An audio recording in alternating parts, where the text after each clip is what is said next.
A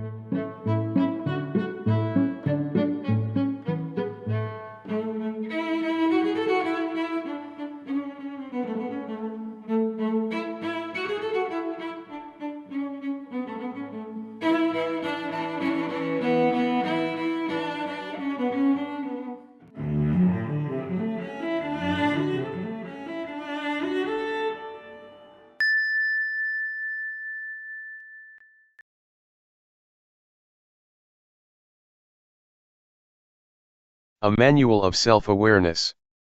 Luangpor Teean Jidasubho. Foreword.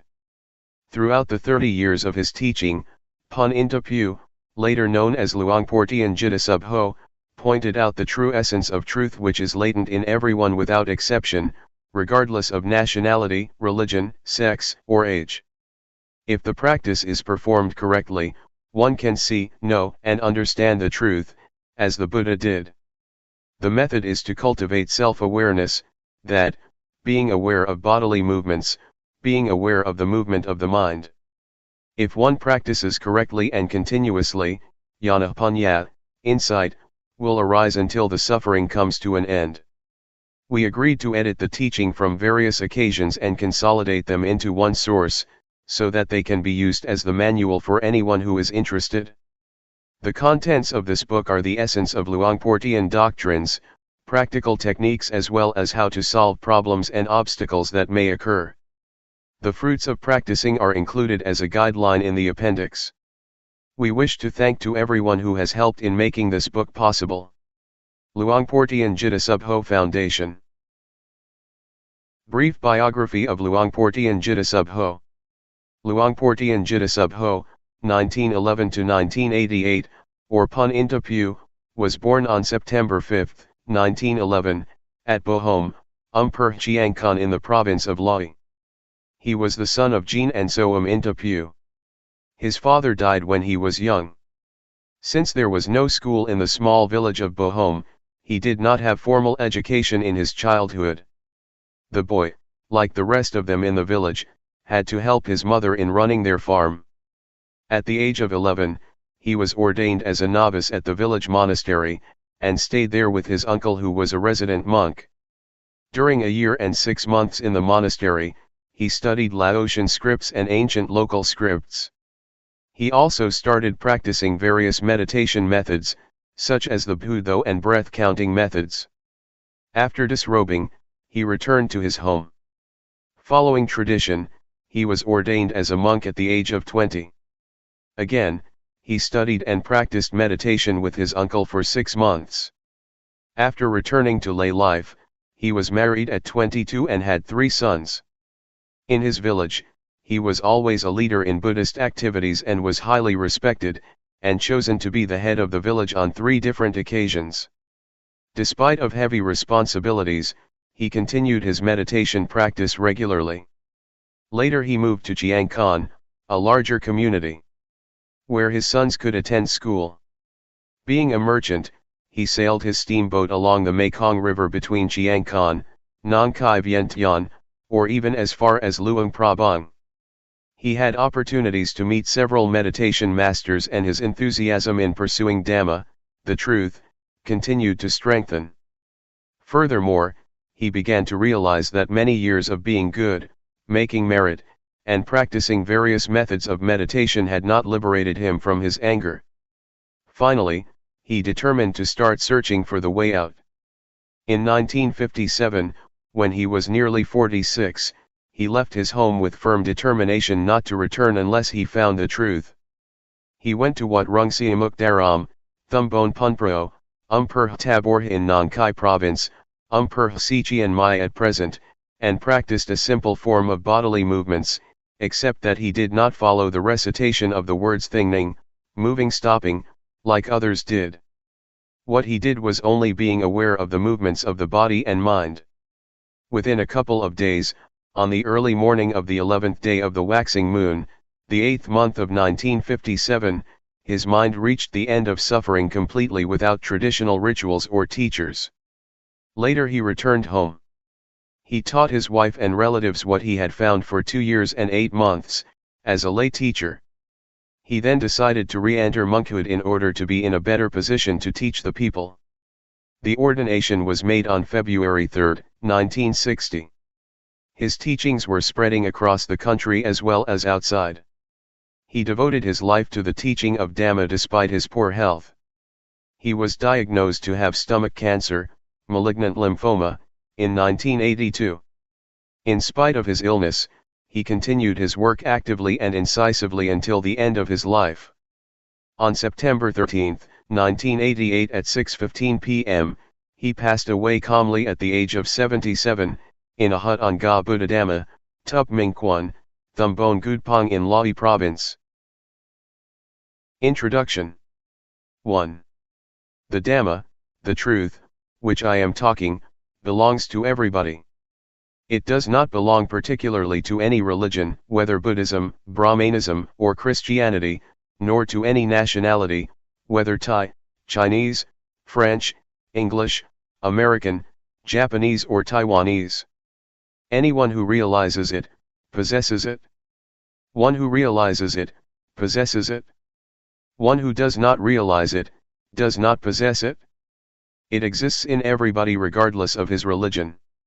Having realized it, you cannot prohibit others from cultivating it. Having realized it, you cannot destroy it, because it is indestructible. Nothing can destroy it. It is impossible to stop others from realizing it, because one who cultivates it will realize himself. One having realized, it is impossible to destroy because is so all the time. To man himself is religion. Dhamma is in man. Man is Dhamma. The ancients said, heaven or hell is in the mind, so is nirvana, the extinction of all defilements and suffering. Where is the mind? Have you ever seen the mind?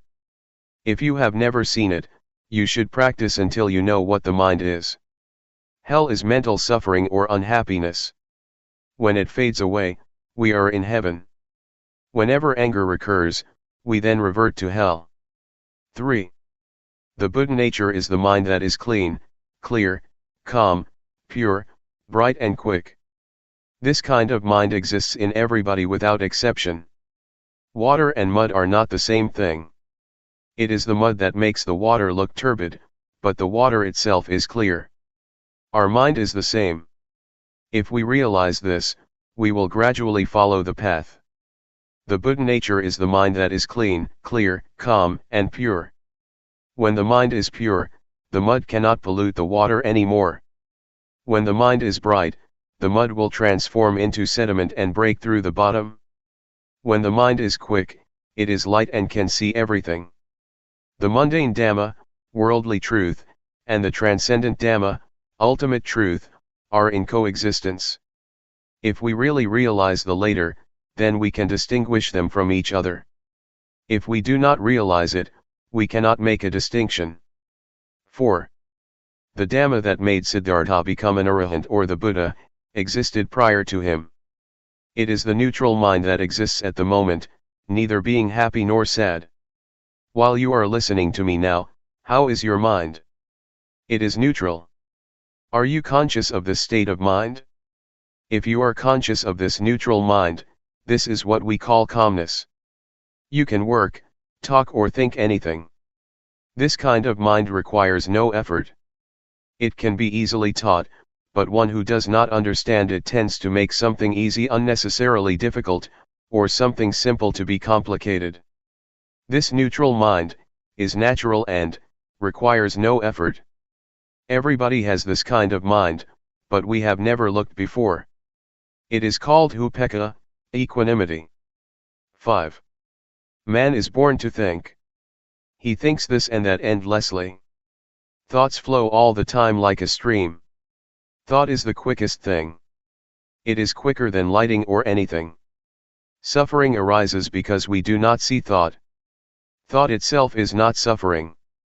When thought arises, we do not see, know, and understand it simultaneously, so greed, anger, or delusion arises and brings us suffering.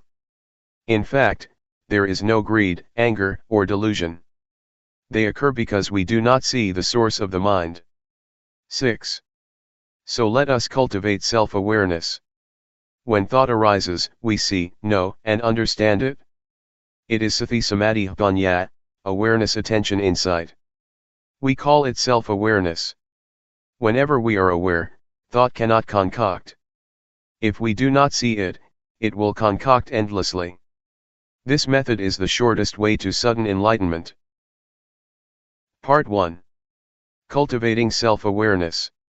Self-awareness. Let us be aware of the movements of the body, for example, while we are blinking, be aware, while we are breathing, be aware.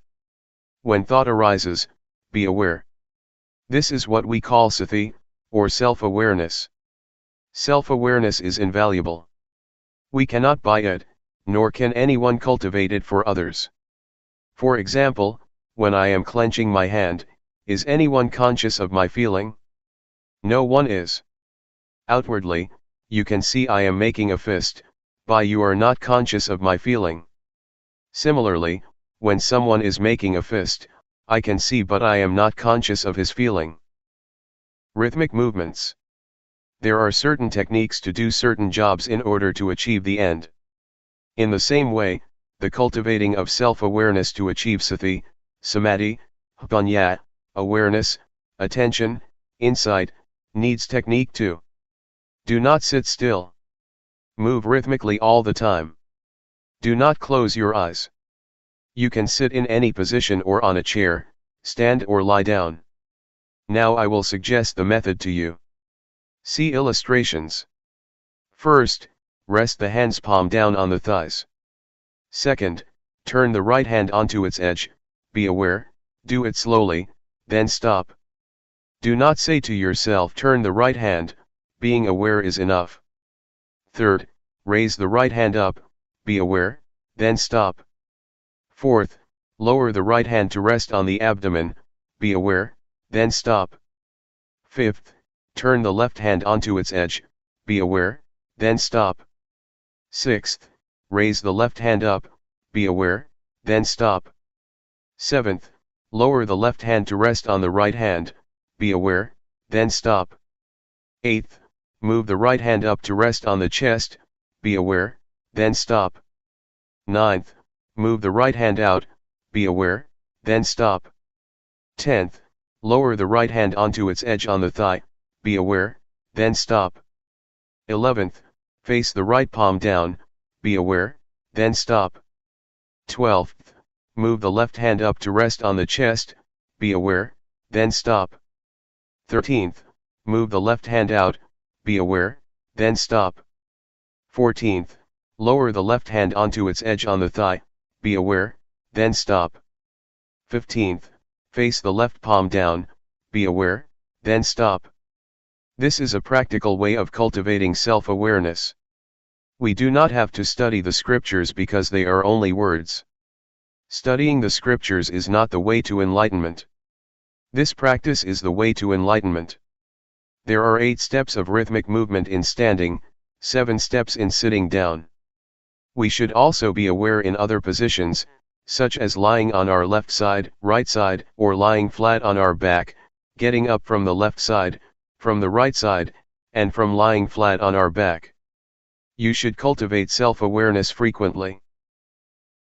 Walking back and forth, Jungama walking.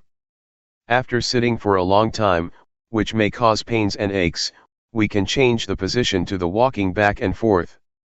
After walking for a long time, we can change to the sitting posture.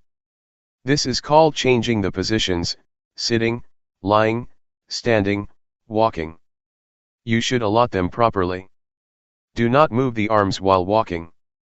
We should fold the arms across the chest, or clasp the hands behind the back. While you are walking back and forth, be aware of the feeling or the feet.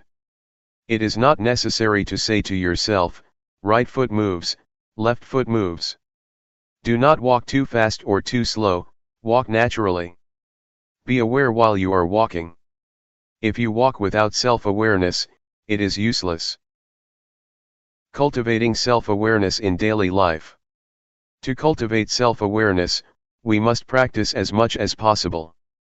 We can practice even when we get in a car, or on a bus. While we are sitting on a bus or in a car, we lay our hand on the thigh, and turn the palm up and down, or we run the thumb over the fingertip, or we make a fist and open it repeatedly. Do it slowly and be aware. Wherever or whenever you practice, take it easy like playing. Only move one hand at a time, do not move both hands at the same time. If you move the right hand, do not move the left hand. If you move the left hand, do not move the right hand. Someone might say, I am very busy. I do not have time to practice, or I cannot do it, I am not pure enough. These are excuses. If we intend to do something, we can find time to do it. Whatever we do, be aware.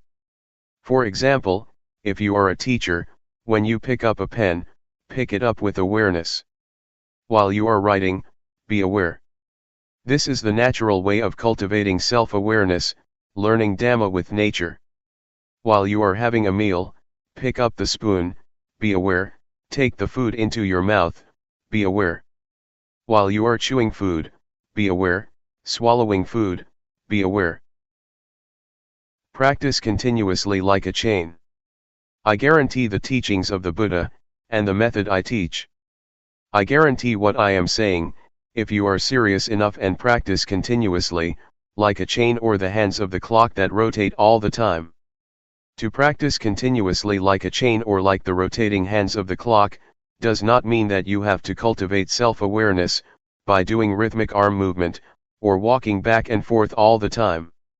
The word to practice all the time means to be aware while doing all daily tasks, washing clothes, sweeping floor, cleaning house, washing dishes, writing, or buying and selling, just be aware. This awareness will accumulate little by little like the raindrops fall into a good container, and fill it to the brim. When we walk forwards or backwards, move the hand in or out, be aware. When we go to bed, we can make a fist and open it repeatedly until we fall asleep. When we wake up, we should continue our practice. This is called cultivating self-awareness. Summary. Practice the rhythmic movements continuously like a chain, as the Buddha taught. Be aware of it at every moment, standing, walking, sitting, lying, bending or stretching. When you practice the rhythmic movement, turning the palm up and down, raising the hand, lowering the hand, be aware. When you are nodding, and raising your head, be aware, leaning to the left, leaning to the right, blinking the eyes, opening the mouth, breathing in and out, be aware. When thought arises, be aware. Be aware of the movements all the time. Do not sit still. This is the technique of cultivating self-awareness. The essence of practice, a handful leaves Dhamma, is being aware of the movement of the body and the movements of the mind. I guarantee, if you practice continuously and seriously as I have taught, in at most 3 years, suffering will end. It may take only 1 year. For some people it may take only 1 to 90 days. The result is that suffering will decrease, or cannot disturb you anymore. Part 2. Walking on the path. Be sure that our objective in practicing Dhamma is self-knowledge. We should start from the basic stage and go step by step as the Buddha taught. If we do not follow this way, there will be no progress in our practice. Basic stage. For the beginners, doing rhythmic arm movement is better than walking back and forth. Move the arm rhythmically, slowly, gently, and lightly. When it stops, be aware of it. When it is moving, be aware of it. If you move the arm too fast, you cannot catch up with the bodily feeling that arises, because the awareness is not strong enough. We should practice continuously, regardless of tiredness. If we think we are tired and take a break, there will be no chain of continuity. After you have realized something called Rup-Nam, body-mind, then you can walk back and forth. You must really realize it. When thoughts arise, do not stop them. Let them flow, do not follow them but come back to Rup-Nam. Always be aware of Rup-Nam. Sometimes, piti, rapture, will arise. PT will carry us away from being aware of Rup Nam. As long as we are not aware of Rup Nam, our mind will be gradually dulled. Thoughts will arise, let them arise freely. You might feel dizzy or suffocated, if you suppress them. Be relaxed, do not worry whether you are aware or not. The first stage that one will realize is Rup Nam objects. These are Rup, body, Nam, mind, Rup acting, Nam acting, etc. See the appendix. One should review backwards and forwards, over and over.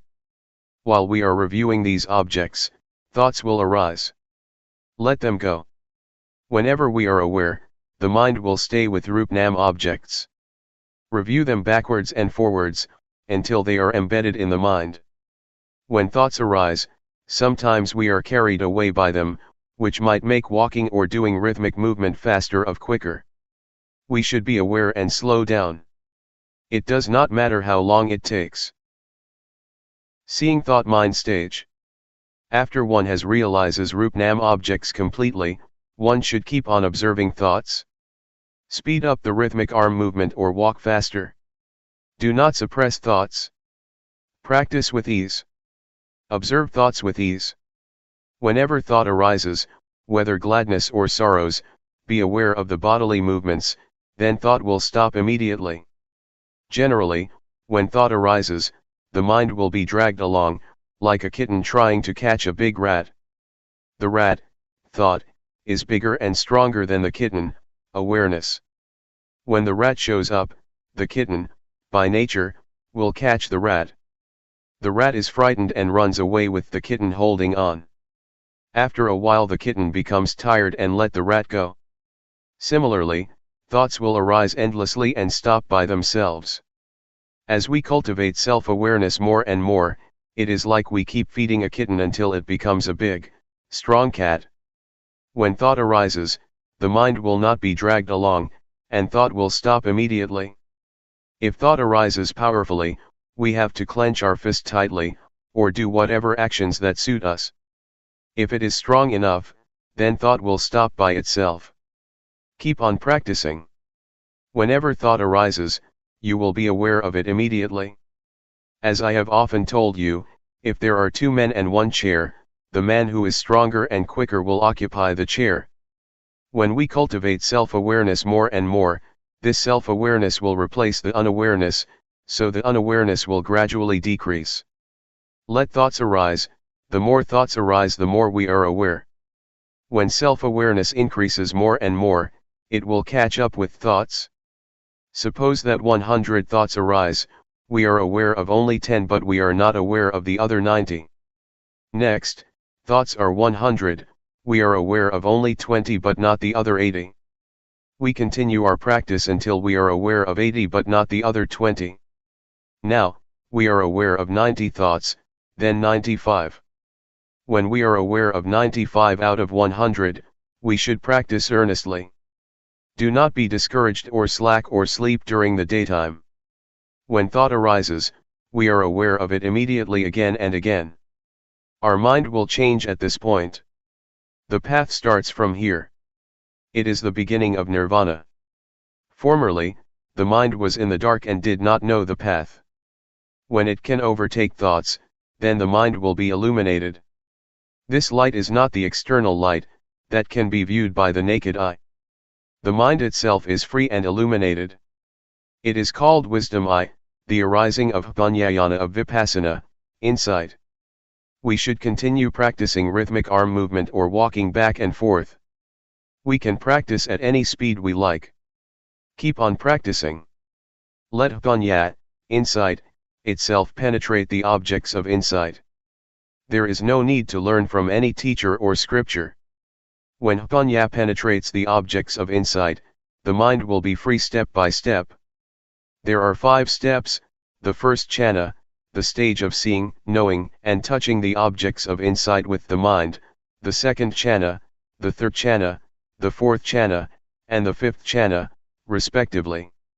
When we know, see, and understand these objects of insight, thought will arise quicker.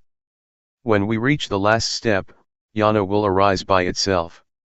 Once I attained this state, I understood the saying that the Lord Buddha has his hair cut only once.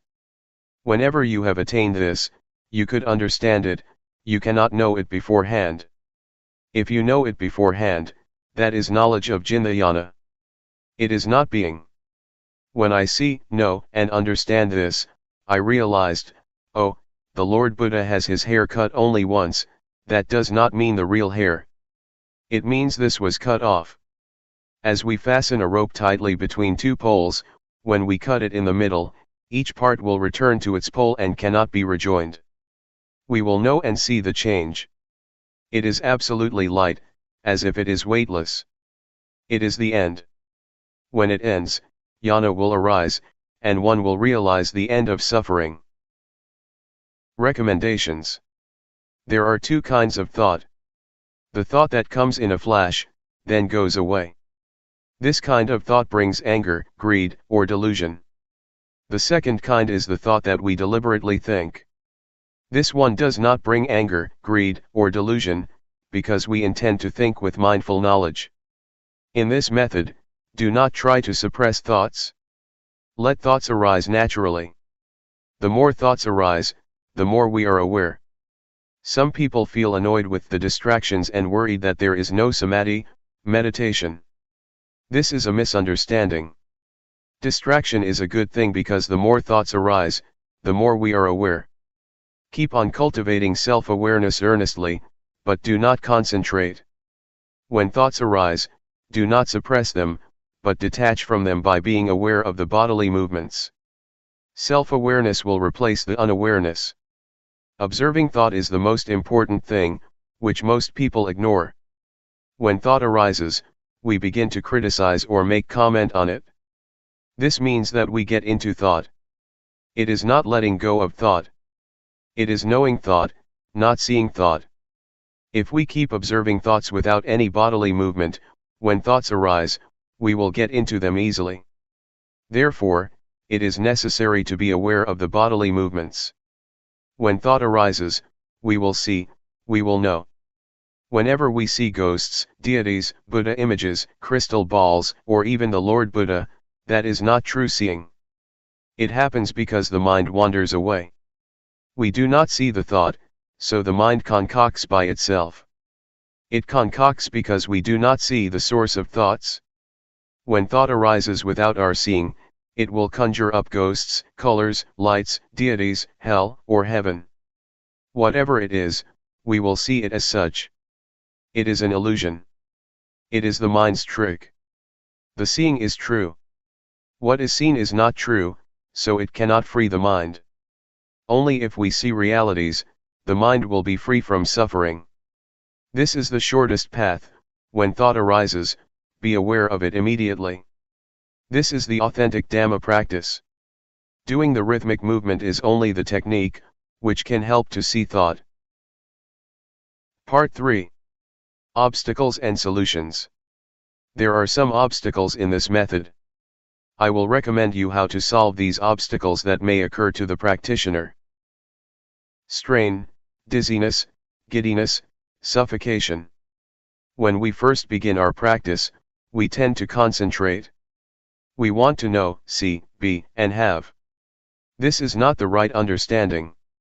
If you know, see, be, and have, you might get strain, dizziness, giddiness, or suffocation. This is not the correct practice. When thoughts arise so much, we do not like it and try to suppress them. This brings us trouble. The correct method is practicing with ease. Look far away and cultivate self-awareness lightly and gently. Do not concentrate. Move or walk comfortably and rhythmically with awareness. Drowsiness. If you feel sleepy while practicing, you should change to another kind of work, for example, weeding, washing your face, taking a bath, washing clothes. We should find a way to avoid the obstacle. Calmness under unawareness. Calmness under unawareness is called BT, rapture, clinging to calmness. This is an obstacle. The cultivating of self-awareness is not to obtain this kind of calmness, but always be aware of the movements. Vipassana. After we have attained Rupnam objects, this is the end of the basic stage. Someone will stop practicing because he thinks that he has attained the highest Dhamma. At this stage, knowledge will arise endlessly and we will be proud of this knowledge.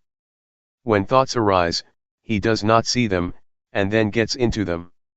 One who attaches to Vipassana will be talkative and arrogant. The knowledge of Vipassana will soon be forgotten and makes man too proud of himself. This is called Vipassana. The solution is, doing rhythmic movement with ease, do not concentrate or desire for the result. Do the movements lightly and gently. When thought arises, be aware of the bodily movements. Jnana. When one realizes Paramatha objects, see appendix, Piti, rapture, will arise. One is delighted of this knowledge. In general, Piti is good, but according to this method, Piti is the obstacle of attaining the end of suffering. When Piti arises, one will attach to it. We should do the bodily movements vigorously, and as much as we can, to turn the mind away from Piti, and back to the movements. Do it slowly and rhythmically. When self-awareness increases more and more, Piti will gradually fade away and the mind will return to the ordinary state. Suffocation, giddiness, or strain may arise. We should practice with ease, look far away and move gently. We should not stop practicing because of these obstacles, but continue our practice earnestly. Do not sleep in daytime but rest at night. Vipassana. According to the texts, Vipassana means seeing false as true, hell as heaven, evil as good. Vipassana is the state of mind, when one discovers something excellent, and thinks that he can keep it. So he leaves self-awareness behind to get that thing. It is like it was stolen by a thief. When he starts looking for it, it is no longer there. It is hidden. One should not leave self-awareness, even at the end of suffering or whatsoever. I realized the end of suffering after I attained it.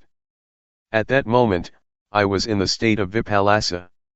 I clung to ecstasy because I had never been like this before. I was walking back and forth and I felt like I was floating above the ground about 1 to 2 meters. Actually, I was walking on the ground. I clung to that ecstasy but it did not last for long.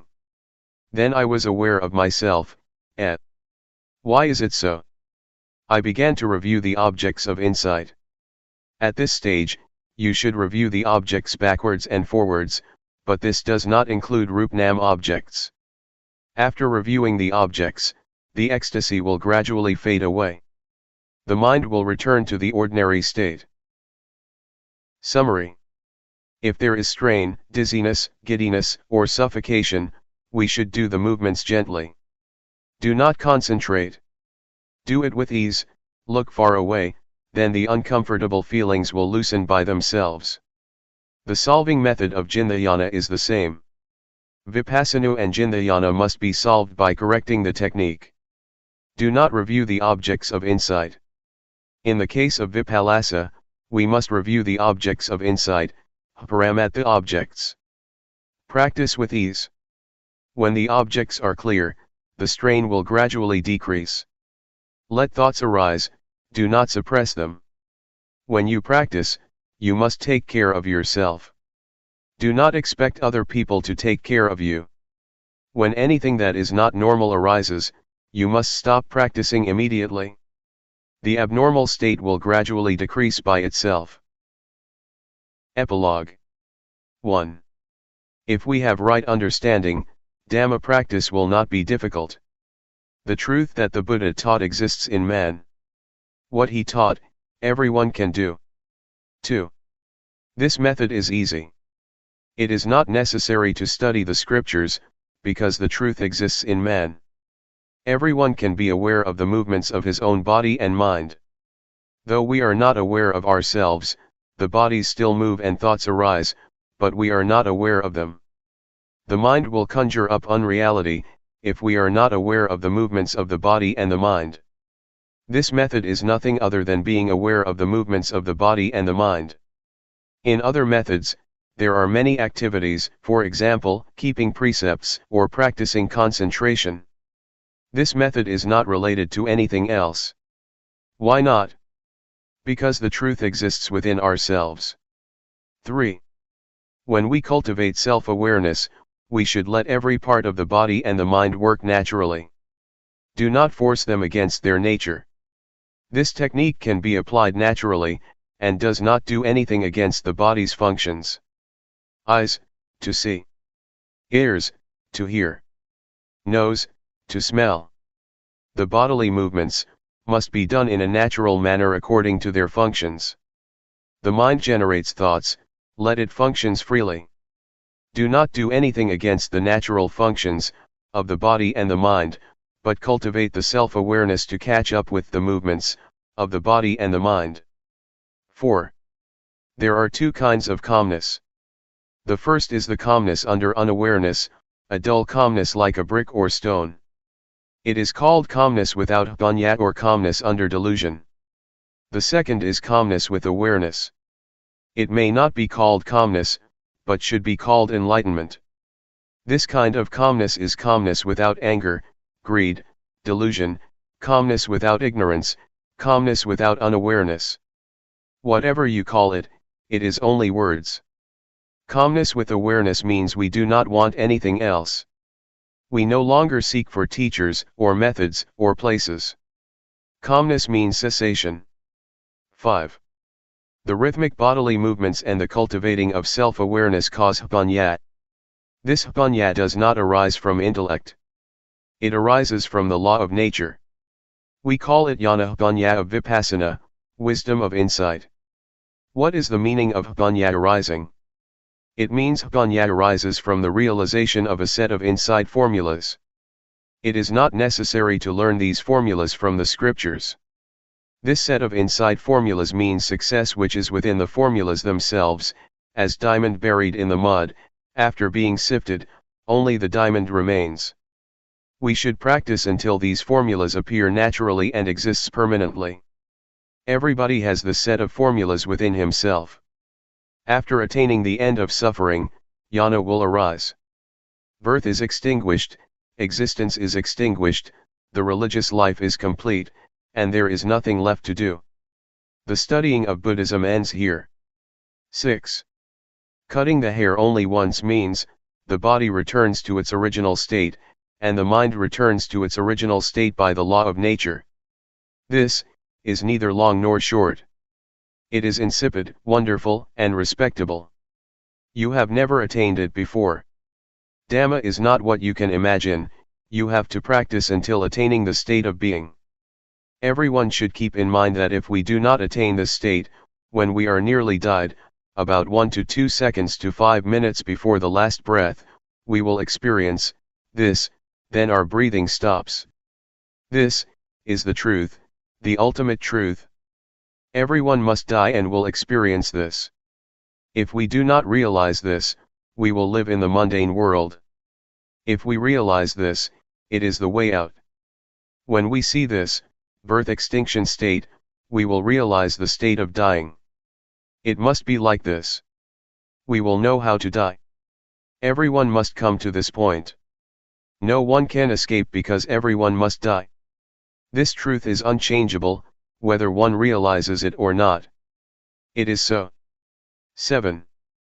Being aware of the movements of the body and the mind, can lead us to this point, the end of suffering. This is the path to walk by oneself. It is the one and only path. This path is different from others. You will realize Rupnam objects within 5 to 10 days, if you practice earnestly. One who practices seriously, within 1 to 3 months, his state of mind will change. It is the beginning of the path. If you are a conscientious man, no longer than 3 years, you will attain the end of suffering. For one who is not serious enough, it is useless even after 10 years. I have challenged many people to practice. More or less, some must have realized. Warning. You should not practice according to your own content, opinion, or thought. In order to make your practice progress, You should be obedient to the instruction of the craftsman, the teacher. You should avoid talking to each other, and refrain from taking all kinds of addictive things, such as cigarettes, tea, coffee, etc., otherwise your mind will be attached to them. You should practice with determination. Do not deceive yourself. Do not sit still. Keep doing rhythmic movements continuously. Do not concentrate. Practice with ease. Open your eyes. Let thoughts arise freely, do not suppress them. For this method, you will see, know, and understand this way, see appendix. If you see other than this, it is not correct. Normality. Luangpor Teean, 1911 to 1988, was one of the most remarkable teachers of Buddhist practice to appear in Asia in modern times. His teaching issued very directly from his own experience, intensely personal and original. Not a scholar nor academic, but a simple man who spoke very frankly about his experiences. His method of meditation employs simple hand and arm movements as a way to increase awareness. If you are searching for ways to calm a busy mind, Luangpor Teean's gentle teaching will guide the way. Luangpor Teean Jitta Subho. Forward. The way Luangpor Teean teaches differs somewhat from other teachings because he speaks directly from his experiences. Luangpor Teean couldn't read or write, nor speak Central Thai, only the Lao dialect, until 12 or 13 years before he died. Because of this lack of academic knowledge, his words don't always correspond to the accepted interpretations of those words. One who is attached to conservative explanations will find this unacceptable, but someone with an open mind, concerned about what is behind the words, can step over rigid views about what things mean. For example, the four chanas are explained in terms of the four stages of enlightenment, and seeing the Tathagata, as seeing oneself. Some of these points could be seen as ready-wit, Pali, Patipanna, and at the same time, their meaning recognized. Other things need a mature attitude of not fussing about definitions, but sincerely opening up to what Luangpor is trying to convey. It is unlikely that it will escape the reader's attention that Luangpor Teean was a simple man, who spoke very frankly about his experiences, and the reason he did so seems rather obvious. With confidence one is liable to open up the mind more and come closer to what Luangpor is pointing to. To have an open mind is exactly what awareness is about, to receive anything that appears or occurs in the present, whether it is a sensation due to movements, breathing, the eyes blinking, the knee resting on the floor, a breeze touching the skin, or even sound and visual phenomena. We hear and see them in the present, don't we? As long as the mind doesn't proliferate, all of this can be used as more objects of awareness. They are not obstacles. That's a different attitude than training in concentration, where the mind is narrowed down to one point. But samadhi is the establishing of the mind, and we can establish the mind in awareness every second of the day because movements, as well as this practice, are natural. The translator. Walking the path. Taking a shortcut. Today the monks, novices, and lay people are meeting here in order to study the method to develop meditation. We're not interested in anything else because we've done it already. For example, making merit, being generous, upholding precepts and doing tranquility, meditation. As for insight meditation, we've heard about it, but we don't yet understand, or we've only practiced it a little bit. Therefore, before we start practicing insight meditation, we have to rely on listening and reading from scriptures before we understand what tranquility meditation is and what insight meditation is. Developing awareness is the path that the Buddha teaches. Things outside of Buddhism. Making merit, being generous, keeping precepts and doing tranquility meditation are a pair with the world. Whether there is a Buddha or there is no Buddha, these things exist anyway. When Prince Siddhartha was born, Brahmins were assiduously looked after, which is making merit and offerings. As for tranquility meditation, it's a matter of psychic powers, a matter of ambition. We've probably heard about becoming invisible, flying through the air, diving into the earth, reading other people's minds, multiplying oneself, reciting magical verses to obstruct vision, and hearing by entering absorption. This is not insight. According to the Buddha's biography, when Prince Siddhartha ordained, he studied with the hermit Alara, and mastered 7 absorptions, 4 form absorptions and 3 formless absorptions. But suffering still existed. That is to say, there was still greed, hatred, and delusion. He was not satisfied with this and so studied with the last teacher, the hermit Utthaga, until he mastered the 8 absorptions, 4 form absorptions and 4 formless absorptions. The hermit said, "That's as much as I know." But the prince was still not satisfied because there was still greed, hatred, and delusion. He wasn't liberated from suffering yet. This shows that tranquility is not able to put an end to suffering. After this, the prince tormented himself, together with the 5 ascetics who were following him. He fasted until his body was so thin that it was just skin over his bones, and he held his breath. But even after doing all this, greed, hatred, delusion, satisfaction and dissatisfaction still persisted. There were still defilements. Things inside Buddhism. So the prince gave up those methods and started to eat fruit. Because of this, the 5 disciples avoided and eventually left him, so he practiced by himself. Having eaten some rice offered by Miss Suchata, his body recovered strength. He reflected on the various methods that he had been practicing but which were not capable of shaking off the defilements. He still had troubles and suffering. So the prince turned around and looked at his mind and was, at last, successful. He attained Anuttara Sammasambodhiyana and became the fully enlightened Buddha. He was able to conquer all the defilements and to extinguish suffering, leaving only coolness. His body was back to normal and his mind was free of suffering at last. He lived with and enjoyed the happiness of awareness and wisdom. Having attained this, the Buddha shrank back from teaching, reflecting that this practice was profound, and it would be hard to understand. So it can be taken that mind development is something difficult to do, and that this is what Buddhist teaching is about. As for making merit, being generous, keeping precepts, and doing tranquility meditation, it is not the teaching of the Buddha, but a teaching of teachers at large.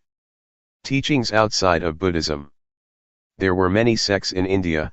Some sects taught to lie roasting on fire so that defilements would dry up, some taught to lie on thorns to endure through the pain and torment that resulted from that, in order to get rid of defilements. Some sects ought to give up everything including clothes, a practice known as naked asceticism, so as to induce the feeling that there is no self, no shame.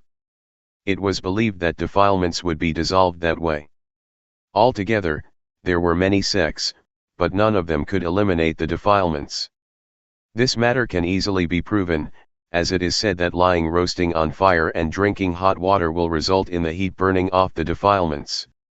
In the old days, in the villages, when a woman gave birth, she would be laid down roasting above a fire and given hot water to drink.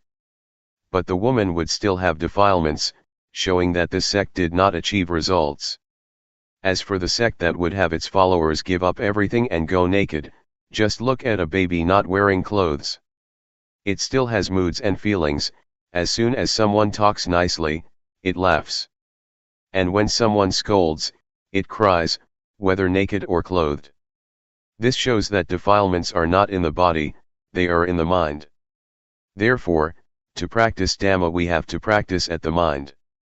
I will tell you so you'll understand, because I have been doing this, repeating a mantra such as Bhud, though, Samat Arahant, rising falling, counting, 1, 2, 3 with these methods, one has to sit with the eyes closed and repeat a word while watching the breath, for example, saying Bhud, with the in-breath, and though, with the out-breath. I've done quite a lot of this, but there was still satisfaction and dissatisfaction, greed, hatred, and delusion didn't diminish. This kind of practice is called tranquility meditation. Tranquility meditation is not more than a means to make the mind peaceful, but it is peace under the influence of delusion. It's just like putting a rock on top of grass. As long as the rock is on top of the grass can't grow, but when the rock is removed, the grass grows just as before, or maybe even more vigorously than before. It is true that there is no lopa, dosa, and moha when we're sitting alone, with the eyes closed, but as soon as we go back into society, like and dislike are born again. This is how it is. Going off to stay in a cave in a forest or the mountains cannot extinguish suffering, just because of going to stay there. At first, I did it like that also. The teachings inside Buddhism. The word Vipassana translates as realizing and truly seeing. Seeing what? Seeing impermanence, instability, and non-selfhood. When having insight, one views things differently than before. It is a transcendency. When we don't yet see clearly nor truly know, then acting, speaking, and thinking are as before. It is not yet Vipassana.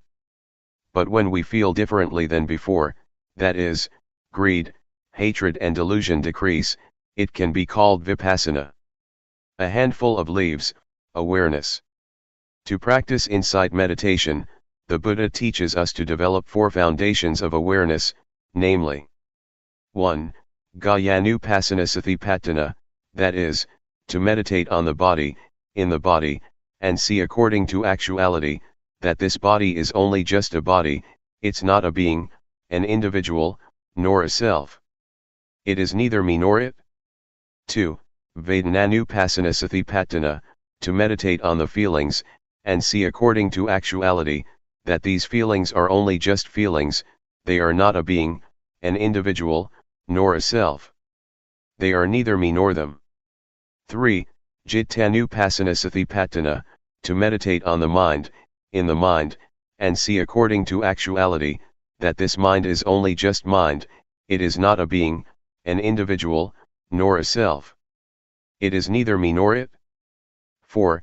Dhammanupasanasatipatthana, to meditate on the mental objects, in the mental objects, and see according to actuality, that these mental objects are only just mental objects. They are not a being, an individual, nor a self. They are neither me nor them. The teachings of the Buddha are many, I'm not able to describe all of it. We've probably heard that at one time our Buddha was walking with a number of monks in the forest. Seeing fallen leaves scattered around, the Buddha picked up a handful of leaves and asked those bhikkhus, monks, which is more, the leaves in my hand or all the leaves in the forest? The bhikkhus answered, the leaves in the forest are more than those in your hand, so much so that they cannot be compared. The Buddha then taught that the knowledge and understanding that the Buddha had studied was comparable to the leaves in the forest, and the knowledge that he taught us was comparable to a handful of leaves. The leaves in the forest stand for making merit, generosity, keeping precepts, and developing tranquility meditation, and the handful of leaves for insight meditation. However, to do Vipassana we have to study through listening and reading at first, before we start practicing. Otherwise we'll waste a lot of time gathering all the leaves in the forest. The practice of Vipassana that the Buddha teaches, though developing the 4 Satipatthana, means learning to be aware. The Buddha said that there are 2 things that are of great assistance, namely, first, sati, to recollect or not forget that there is the body, that there are movements, that there are feelings, that there is mind or that there are mental objects. Before doing or thinking anything, know it with awareness. And second, sampajanya, to realize, the moment we're thinking something, to realize it fully. Sati sampajanya, when using ordinary language, just means to wake up, to awaken, to feel oneself all the time. Developing awareness gives rise to wisdom. Talking from experience, it is not necessary to sit with the eyes closed in order to develop awareness. I've done the method of sitting with closed eyes, and wisdom didn't arise. But doing the new method, my method, wisdom did arise, and I got the feeling that is in accordance with the texts.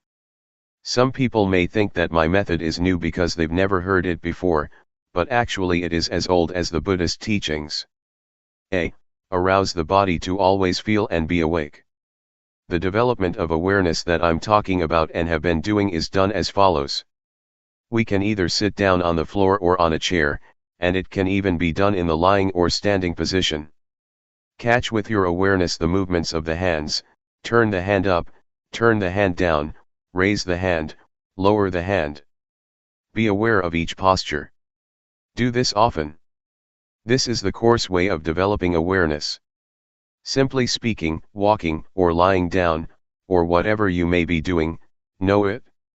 Everyone can do this method, no matter what religion one believed in.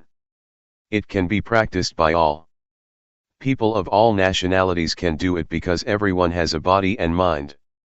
All religions teach the same thing, to abandon what is bad and to do what is good. B. Arouse the mind to always feel and be awake. Having developed awareness until one is skilled at it, catch the feelings in the mind with awareness, following whatever comes up, no matter what one is thinking.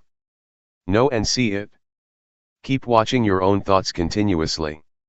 Regardless of what you're doing, look at your own mind all the time, no matter what it is that you are doing, reading a book, writing, digging, cutting grass or bathing.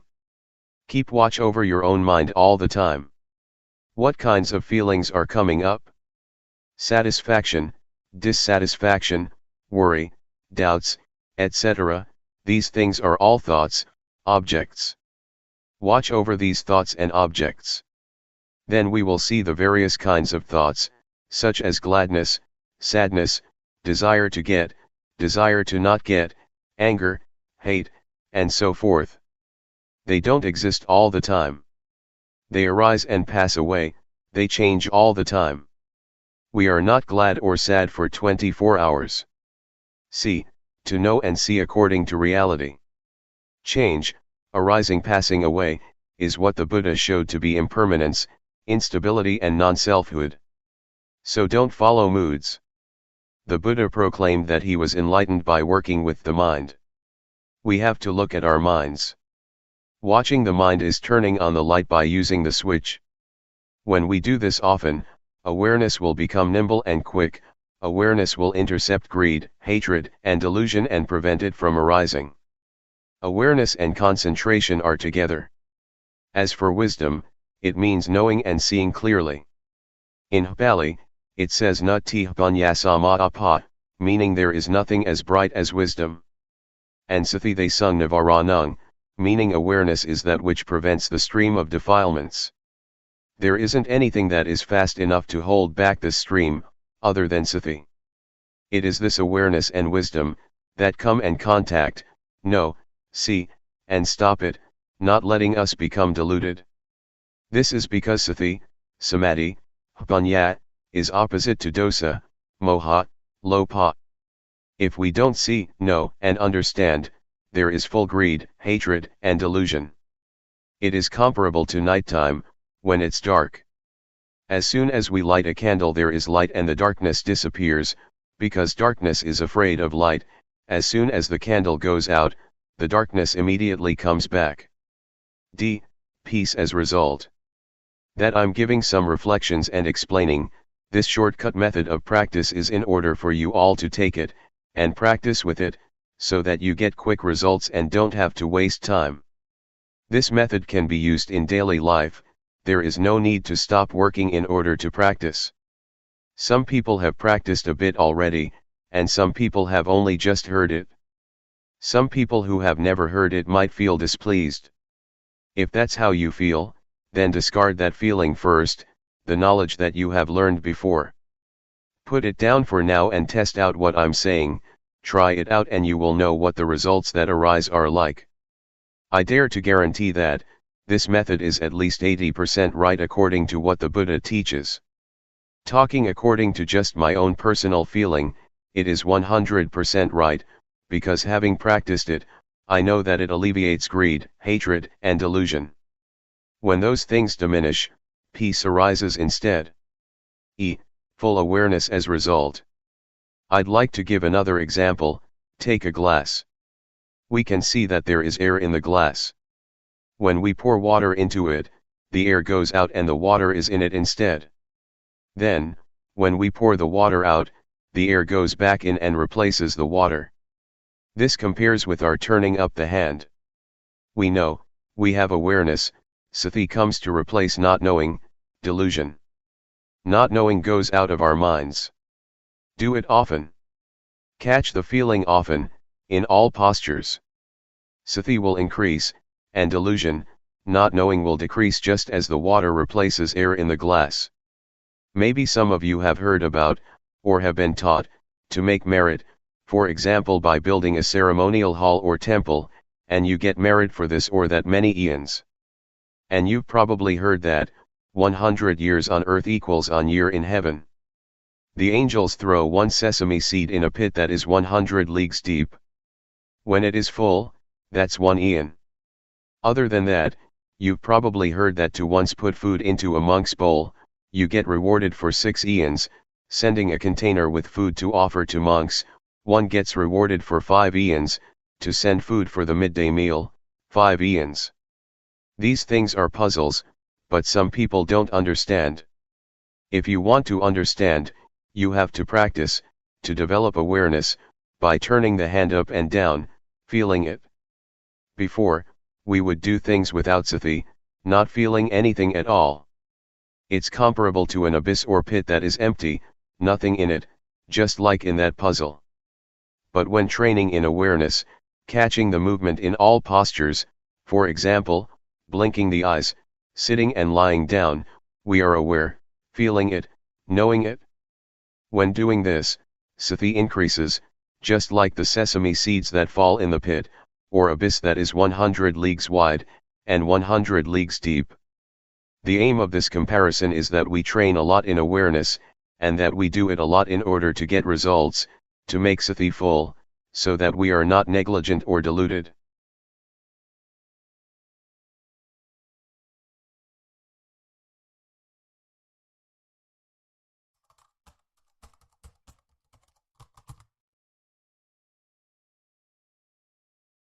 May all beings be at ease, whatever living beings there may be,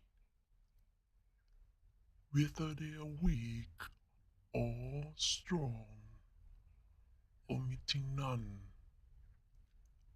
the great or the mighty, medium, short or small,